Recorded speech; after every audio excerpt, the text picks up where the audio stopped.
చిన్నపిల్లలలో ప్రత్యేకంగా మా పిల్లోడు 2 డేస్ అయింది మోషన్‌కెళ్ళి, 1 వీక్ అయిందని చెప్పడంలో కూడా ఆశ్చర్యపోవాల్సిన అవసరం లేదు. ఎందుకంటే అలాంటి కేసెస్ ఈ మధ్య ఎక్కువ వస్తున్నాయి మన దగ్గరికి. సో, ఎందుకు ఈ కాన్‌స్టిపేషన్ ప్రాబ్లమ్ అధికంగా అవుతుంది? ఈ మలబద్ధకం అంటారు. ఎందుకు అధికంగా అవుతుంది? అసలు మలబద్ధక సమస్య ఏ అలవాట్ల వల్ల వస్తుంది? సో, దీనివల్ల ఇది సమస్య ఉంటే ఎలాంటి కాంప్లికేటెడ్ డిసీజెస్ వస్తాయి? నిజంగానే డిసీజెస్ వస్తాయండి. ఇప్పుడు మనము ప్రతిరోజు మల విసర్జన జరగాలి. సో, ఎవ్రీడే మోషన్‌కెళ్ళాలి. అది కూడా 2-3 మినిట్స్‌లో పేగులో ఉన్న ఫ్లష్ అంతా క్లీన్‌గా ఎలిమినేట్ చేయాలి.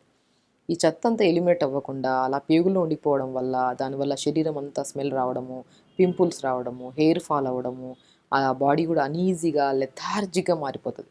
ఇప్పుడు నిజమే కదా! మనం ఒక రూమ్‌ని మంచిగా క్లీన్‌గా ఉంచుకుంటే హ్యాపీగా ఇంట్లోకెళ్ళి హ్యాపీగా ఉండగలుగుతాం. సో, లేదు ఆ రూమ్ అంతా చెత్తగా ఎప్పటినుంచో పేరేసిన వండిన వంటలు గానీ, లేదంటే కట్ చేసిన వెజిటబుల్ స్మెల్ అదంతా అక్కడే ఉందనుకోండి. 4 రోజుల తర్వాత ఆ రూమ్‌లోకెళ్తే ఒక విచిత్రమైన స్మెల్ వస్తది. మనం ఆ రూమ్‌లోకి ఎంటర్ అవ్వడానికి కూడా ఇబ్బంది పడతాం.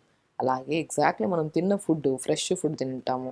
దాంట్లో ఏదైతే మనకి ఎలిమినేట్ అవ్వాలో ఆ ఎలిమినేషన్ అంతా పేగుల్లోకొచ్చి పేరుకుపోతది.